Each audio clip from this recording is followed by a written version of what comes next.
আজকে কুট্টুস চলে যাবে বাড়ি। এখন কুট্টুস লাফাচ্ছে। ভাত দাও ভাত দাও ভাত দাও কুট্টুস। আমি কি বলছি? আচ্ছা কি বলে দাদু? দাদা তো তুমি টাকাটা কিসের জন্য পাইছো বলো আমাকে। হ্যাঁ খাইলে কেউ দাদা চিরুনি করে দেখছো কেউ? টাকাটা রবীন্দ্র একবারে পাচ্ছে মাথা তোমার দিয়ে শুনে তাও ও কাকা তো কথা বলা আমি একটুখানি দাও আমি স্কুলে আমি তুমি বাড়িতে কাটে নিয়ে মারনি আমি তো কি আইডি ক্লাস করে নি ও বাচ্চারে কোনে নেবে না ওদের হাতে নেবে তুমি বোঝো না। কিছু হবে না নিব না এগুলো তো ইসি নিয়ে যাবে। টাটা দিয়ে দাও দিদুনকে টাটা করো। Tata Kutus tata. ও মা দিদুন টাটা দিচ্ছে মা। দিদুন হ্যাঁ দিদুন রাখো জোরে জোরে রাখো অল্প কথা। ও মা যে টাটা দিচ্ছে দেখো না।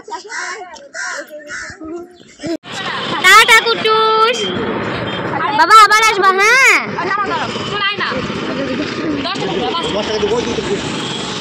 আমি এই না করে এখানে নেমে সকালটা যাও।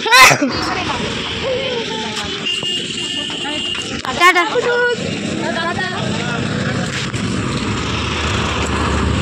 সো গাইজ আজকে দেখতেই পারলে কুট্টুস বাড়ি চলে গেলে এবং দুপুরে একটুখানি ঘুমিয়ে উঠেছিলাম। আর বিকালে কিন্তু সবাইকে ডেকেছিলাম যে গিফট নেওয়ার জন্য, কারণ আমার না গিফট ডিস্ট্রিবিউট করাই হয়নি। আর বাড়িতে এত পরিমাণ চাপ ছিল যে আমি গিফটগুলো দিতেও পারিনি। তাই ভাবলাম যে ওদের আজকে বিকালেই ডেকে দিয়ে দেওয়া যাক। তার জন্য কিন্তু আমি আগে থেকেই সাথীদের বলে রেখেছিলাম যে বিকালে কিন্তু সবাইকে হাজির করে নিয়ে আসিস।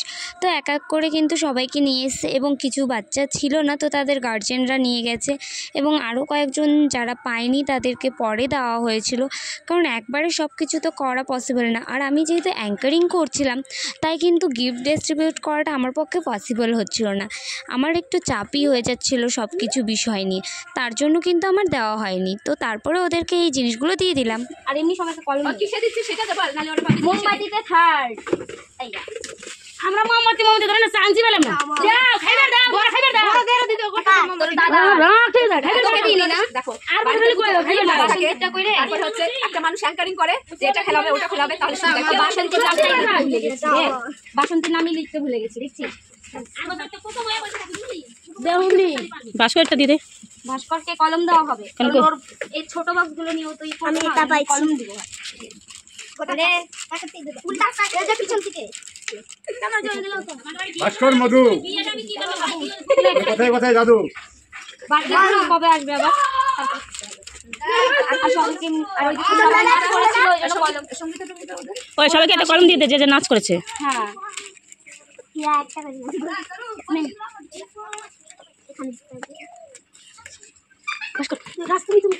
আমার এটা দে এই নাও তোমার জন্য কলম ধরবা না ধরলে দেব না। ওকে দে আগে ধরবে তারপরে ধরো দে আমার সাথে আমি একটু নাচলাম ওকে শান্তন পুরস্কার দে করেনি ও পাইছনি ও পার্টিসিপেট করেনি। আরে তুমি নাচলে পাইতাম না সরস্বতী সবাই যোগগুলো ভালো পাঠিয়ে না না পাঠার দরকার নেই ওরা আসে হয় পাঠাই দিবি যে পাঠাই দিবি ওকে আসতে দিবি আমি একটু নাচছি একটু কারণ কারো হাতে পাঠাচ্ছি না যে পাবে তাকে আসতে হবে ঠিক আছে, কারো হাতে পাঠাচ্ছি না। আর প্রীতমকে ডাকে পাঠাবি ঠিক আছে। কিছু না শান্তনু কোথায় পালাইছে প্রীতম তারপর হবে এই তোরা বাইরে বাইরে ও বাবা ছোটদের বক্স কি করবে তোরা যেমন ছোট আছিস তোদের বক্স ঠিক আছে। ও বাবা এই যে বিনা মাছটা পাইছে আমি তো বড় খেলুয়া কাজ করব।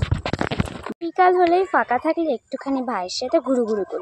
তো আজকে ভাই ঘুরতে কিন্তু ঘুমিয়ে গেছে। তো চলো ভাইকে এখন কাকের কাছে ঘুম পাড়িয়ে দিই আর আমি তারপরে যাব পড়াতে। আর আজকে কিন্তু প্রাইজগুলো ডিস্ট্রিবিউট করলাম।